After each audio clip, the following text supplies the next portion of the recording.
Bonjour tout le monde et bienvenue dans cette nouvelle vidéo review.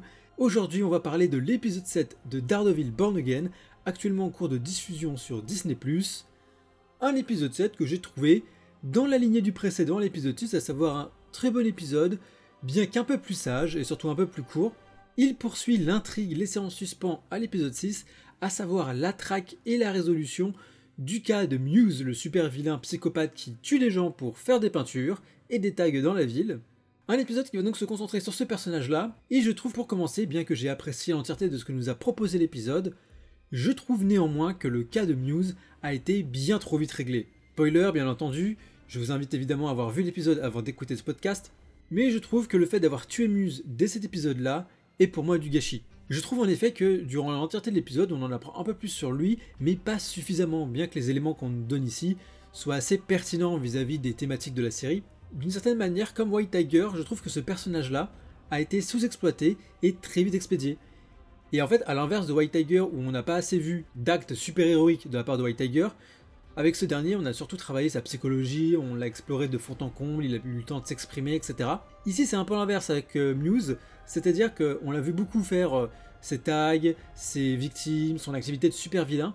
Et la phase où on était censé en apprendre plus sur lui et le découvrir plus en profondeur, et bien ça a été très rapidement expédié avec cette scène d'entretien avec la petite amie de Matt, la psychiatre, dans laquelle on a une scène où on apprend plus ou moins que ses parents voulaient faire de lui quelqu'un dont il n'était pas, donc en l'occurrence, ils voulaient en faire un athlète ou ils voulaient rester un artiste, et ça rejoint un peu les thématiques de qui on n'est pas vraiment et qu'est-ce que le masque permet de faire. Mais je trouve que ça n'a pas été suffisamment développé et comme je vous l'ai déjà dit dans mes précédentes reviews, j'aimais beaucoup le personnage de Muse, je trouvais qu'il était extrêmement intéressant et surtout, ils avaient réussi à créer un antagoniste terrifiant, flippant et menaçant, que ce soit pour les civils et pour Daredevil, puisqu'elle a quand même réussi à lui tenir tête, mine de rien. Et je trouve ça dommage qu'un méchant dans la catégorie meurtrier psychopathe en série, aussi réussi que Muse, soit aussi vite expédié sur le côté en se faisant abattre froidement dans la dernière scène de l'épisode. Vraiment, je trouve ça dommage parce que pour moi, il était vachement cool à suivre. Je trouve ça vraiment dommageable qu'on ne l'ait pas plus travaillé en profondeur sur comment il est venu à devenir comme ça et pourquoi vouloir tuer des gens. Non, parce que il voulait être un artiste, ok, mais un artiste qui tue des gens et qui utilise leur sang et leur fluide corporel pour faire des tableaux et des peintures, des tags.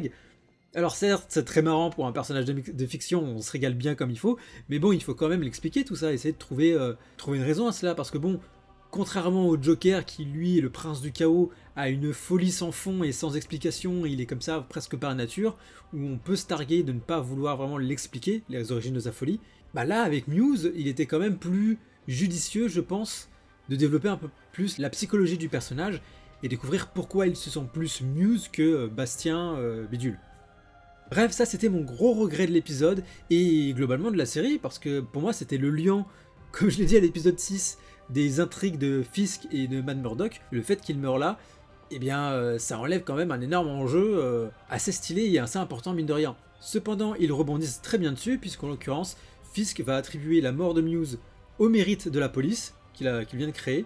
Et comme il est au courant que Daredevil a repris du service en l'occurrence pour la traque de Muse, ça va évidemment de nouveau les confronter, donc on espère que les épisodes 7 et 8 vont reprendre un petit peu de l'aura et des intrigues des précédentes saisons autour de ce duo d'antagonistes extrêmement connu et évidemment extrêmement réussi de la télévision Marvel.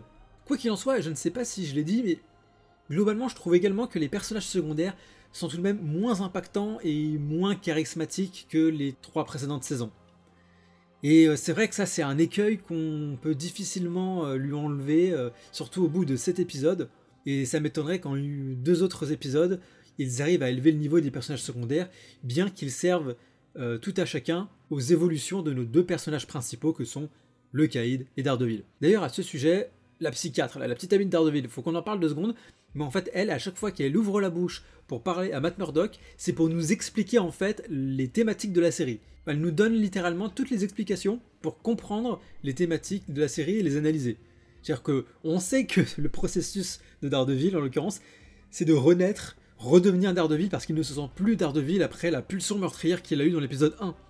La psychiatre, sa petite amie, ne le sait pas, mais nous en tant que spectateurs, on le sait, et c'est le travail de la série, au travers des personnages, des péripéties, des événements, de nous faire analyser et de nous faire tout le processus de compréhension du personnage. C'est pas la psychiatre, en plus c'est malheureux à dire, mais forcément c'est son boulot, donc bon, c'est dans la diégèse, c'est tout à fait normal qu'elle le dise, mais bon, ça renvoie un peu au spectateur, ça lui mâche le travail, c'est ça que je veux dire, et c'est un peu dommage parce que ça montre un peu que les scénaristes n'avaient pas trop confiance en leur série pour faire réfléchir le spectateur et le faire travailler tout seul. Parce que tout ce qu'elle dit, c'est extrêmement juste, mais voilà, ce personnage-là ne sert absolument qu'à ça pour le personnage de Matt Murdock. Mais heureusement, pour ce qui est de Fisk, là les personnages secondaires commencent à prendre un peu plus de relief.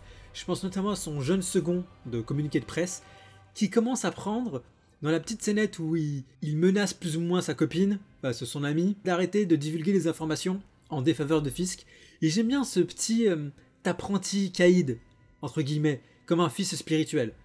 Et il peut prendre un peu plus d'ampleur dans les 2 derniers épisodes, et ça peut être, donc je mets une pièce là-dessus et j'espère que ça le sera, mais ça peut devenir un nouveau grand personnage entre guillemets dans une probable saison 2 ou une saison 3, si jamais évidemment ils font tout le travail pour le rendre un peu plus charismatique et un peu plus intéressant à suivre évidemment. Mais je vois en ce personnage-là un mini-Fisk en devenir, et ça peut être très intéressant de voir ça, une sorte d'héritier spirituel ou d'apprenti. Bref, ça pourrait être intéressant de voir ça, un héritier du côté du mal, du côté du caïd. Et on peut voir également du côté de Vanessa une scission qui se fait entre lui et Vanessa, une scission à mettre en parallèle entre la séparation de Karen et de Matt Murdock. Donc eux ils ont choisi de se séparer au vu des événements du début de la série. Quant à Wilson Fisk et Vanessa, eux ils ont décidé de rester ensemble malgré tout, malgré les différences et malgré les épreuves. Et là on sent qu'on a atteint un point de non-retour et que Fisk l'avait bien prévu. Et ce petit coup de traître de la part de Vanessa, alors la question est-ce qu'elle était complice avec Fisk pour envoyer ce mafieux récalcitrant dans les mains de Fisk pour l'abattre, ou alors elle n'en savait rien et elle désirait vraiment abattre Fisk pour reprendre les rênes de la mafia, avec voilà, ce mari qui ne se préoccupe plus que de son poste de maire, que de sa réelle activité en tant que parrain de la mafia. Donc voilà, un épisode qui s'est concentré sur la résolution de la traque de Muse et du super méchant qu'il était, et qui va relancer l'intrigue autour de Daredevil et Fisk dans leur confrontation interpersonnelle. Donc un épisode 6 où j'ai pas grand chose à dire, la réalisation est ok, les moments de tension sont présents, même si évidemment il y a quelques points, bon, quand la petite amie de Matt est en face du psychopathe en tant que psychiatre, elle est censée quand même connaître les choses à dire et à ne pas dire pour éviter de l'énerver davantage. Donc le fait que elle fasse tout ce qu'il ne faut pas faire quand t'as en face de toi un meurtrier psychopathe, c'est un peu gros. Et le fait est aussi qu'elle tue froidement, puisque c'est elle qui abat Muse donc durant le combat entre Daredevil et Muse. Je sais pas, ça me semble un peu sortir du personnage, elle qui était si fermement opposée au moins à la violence masquée, enfin à la violence de manière générale parce que c'est une psychiatre, donc elle souhaite résoudre les problèmes par la parole, par les mots. Ça me semble être un peu en dehors du personnage de l'abattre froidement. Bon, après tout, le personnage est si peu développé que, en fin de compte, ça passe. Voilà. Quoi qu'il en soit, j'ai bien aimé l'épisode, ça se poursuit sur l'épisode 6, et même s'il est un peu court et finalement n'apporte pas grand chose en dehors de la résolution de Muse, c'est un épisode que j'ai apprécié suivre. Je trouve ça dommage qu'on se débarrasse de Muse aussi vite et aussi facilement. J'aurais vraiment espéré qu'il dure plus longtemps et je pense que pour la série ça aurait été beaucoup plus intéressant de le faire survivre, de le mettre en présent tout simplement. Donc voilà, et j'ai des bruits de couloir. Les épisodes qu'on vient d'avoir, donc de l'épisode 2 à l'épisode 7, c'était surtout des épisodes centrés sur les premières versions du script de la série, et que les épisodes 1, 8 et 9 sont avant tout des reshoots rajoutés après la grève des scénaristes et après l'état des lieux qu'avait fait Marvel sur la série. Ils avaient dit oui, il faut tout refaire, il faut tout reshoot, il faut réaxer la série, etc. Donc il semblerait que les épisodes 8 et 9 seront particulièrement différents des épisodes qu'on vient d'avoir, ce qui, mis en perspective, explique un peu plus pourquoi on se débarrasse aussi vite de l'intrigue de Muse. Même si, encore une fois, je me répète, je suis désolé, mais j'aurais vraiment aimé que ce personnage dure un peu plus longtemps. C'est le syndrome Killmonger, en fait. Killmonger, c'était un super antagoniste, charismatique, motivation intéressante, stylé, etc. Et bien, Muse, dans la catégorie des tueurs psychopathes urbains, je trouve qu'il remplissait parfaitement tous ses devoirs, et j'aurais aimé qu'il soit un peu plus développé et qu'il dure un peu plus longtemps, parce que là, on va se retrouver finalement avec que des éléments de l'ancienne série, c'est-à-dire que là, normalement, on va revoir du Fisk, on va revoir du Punisher, on va revoir du Bullseye, et tous ces éléments-là, ce sont des éléments introduits par les 3 premières saisons, et Muse, c'était un peu bah voilà, l'antagoniste inédit, novateur, qui apportait un vent de fraîcheur sur cette saison 4 officieuse. Et malheureusement, bah, ça donne un peu le sentiment de fanservice, quand bien même c'est légitime qu'on suive l'évolution de personnages aussi importants. Mais voilà, tout ça pour dire que je trouve ça dommage qu'il l'ait aussi froidement abattu. C'était tout ce que j'avais à dire sur cet épisode. J'espère que les épisodes de 8 et 9 seront à la hauteur de la série Daredevil. Moi je vous dis à la prochaine pour de futures vidéos. Salut tout le monde, ciao!